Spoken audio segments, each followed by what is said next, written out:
In a world where justice should reign, these chilling stories reveal dishonest lawmen who misused their power and destroyed innocent lives. They planted fake evidence and forced vulnerable people, making us doubt the trust we place in those who are supposed to safeguard us. Brace yourself for a shocking revelation as we delve into the twisted world of a deceitful lawman and what happens when the corrupt police officer is captured on camera. Let's get started. Firstly, meet Zachary Wester, a former deputy with a tarnished badge. He joined the department in 2016, but unfortunately, things took a wicked turn. In 2018, it was revealed that the so-called defender of justice had been caught red-handed planting illegal stuff on innocent folks. Can you believe it? He messed up their lives big time. Wester's sneaky tricks mostly targeted drivers passing through his area. Acting all innocent during routine traffic checks, he would slyly stop people and set his evil plan in motion. When the unsuspecting driver stepped out of their cars, he would secretly put illegal drugs inside, making it look like they were guilty. That's how he got them arrested, using fake evidence. What a rotten cop. In the midst of Wester's wicked deeds, one unfortunate victim was Stephen Van, a recently released ex-convict. He fell right into the clutches of Wester's malevolence. Van thought he had nothing to hide, so he let the officer search his car, clueless about the nightmare that was about to unfold. Shockingly, Wester claimed to have found methamphetamine in Van's car, leaving the poor man utterly bewildered. But fate had other plans, and justice found an unlikely hero in Wester's own body camera. The camera footage from the encounter with Teresa Autumn became strong evidence against the corrupt deputy. At first, Wester seemed friendly and happy while talking to Autumn, but as the search got closer, his true colors started showing, revealing his deceitful nature.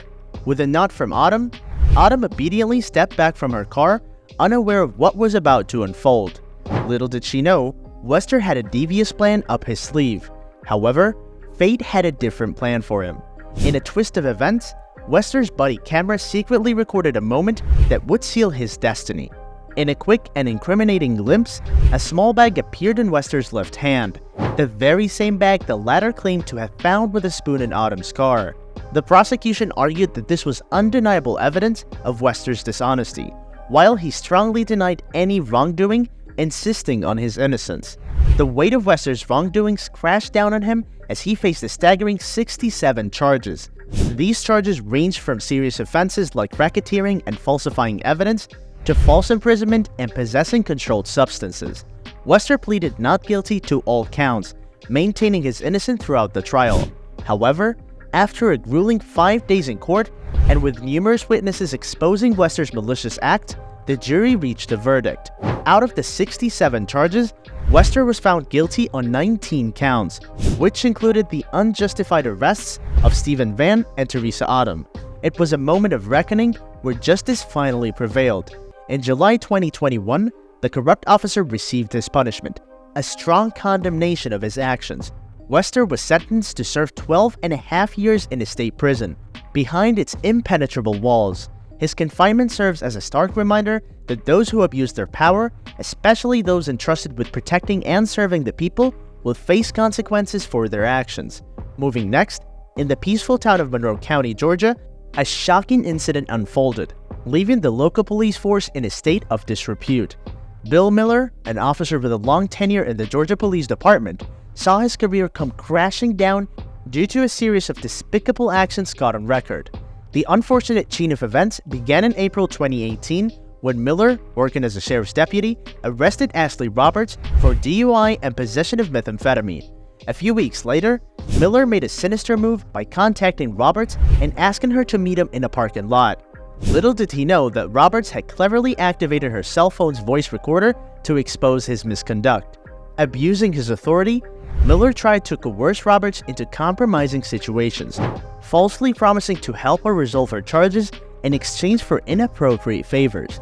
As the recordings came to light, the officer's appalling behavior was laid bare, but Roberts bravely stood her ground, refusing to comply with Miller's indecent demands. News of the incident quickly spread, as Roberts shared the evidence with various media outlets, prompting the involvement of Monroe County investigators. The proof was undeniable, leading to Miller's arrest in August 2018. After a thorough investigation, he was swiftly fired from his position in the Monroe County Sheriff's Department. Interim Sheriff Al Shackelford expressed deep shock and disappointment over Miller's actions. He emphasized that law enforcement officers must uphold a higher standard, calling the incident a disgrace to their profession. Similarly, Monroe County District Attorney Jonathan Adams ensured that Miller wouldn't receive first offender status, which could have dismissed his case without a conviction. Miller's case went to trial, and he was found guilty of felony bribery and violating the oath of the office. However, despite the severity of the charges, Miller managed to avoid imprisonment. Instead, he received 8 years of probation and a hefty fine of $2,000. Furthermore, he was banned from entering certain counties until his probation was completed. This conviction would forever haunt him, permanently damaging any chances of returning to law enforcement. As Monroe County grappled with the aftermath of Miller's disgrace, another case of police corruption emerged in Detroit, Michigan. Officer Daniel Vickers and his childhood friend, former police lieutenant John F. Kennedy, were involved in a bribery scheme with a towing company. Together, they offered protection in exchange for money and material benefits. Vickers and Kennedy blatantly disregarded city rules by giving referrals to the towing company despite it not being on the department's rotation. They conspired with the contractor tower, who promised them free cars as a reward for their illicit collaboration. The sordid details came to light through federal investigations, exposing their abuse of power and violation of regulations. Following their arrest in November 2017, Vickers and Kennedy faced multiple bribery and bribery conspiracy charges. Vickers eventually pleaded guilty to his role in the conspiracy, receiving a 27-month sentence in federal prison, while Kennedy's fate awaited his impending sentence. Detroit Police Chief James White expressed deep disappointment, stressing that such corrupt actions were utterly unacceptable from those sworn to protect and serve the city. U.S. Attorney Don Eisen echoed this sentiment, assuring that unethical conduct from public officials would not be tolerated at any level. In yet another case, former Raleigh Police Department officer Kevin Rodriguez's illicit activities came to light. The Raleigh Police Department and the DEA, that's like the super police, started looking into him. In January 2022, they finally caught him red-handed, selling cocaine to someone secretly working with him, like a secret spy. Rodriguez admitted to his wrongdoings and pleaded guilty to a bunch of drug-related charges. The police chief, Estella Patterson, was super disappointed in him. She said his actions broke the promise he made to protect and serve the people. As a punishment, Rodriguez had to give up his police certification forever. The big guys at the Department of Justice also said he couldn't be a cop in North Carolina ever again. That's a pretty big deal. The U.S. Attorney Michael Easley was really sad about this case. He said it's a shame that some police officers forget their duty and hurt the good name of the ones who do their jobs right. This just goes to show that most police officers are good and brave, but a few bad apples can spoil the bunch. It's important to make sure that those who are supposed to protect us stay on the right path so we can trust them. What do you think about these stories of police trouble? Let us know in the comments below.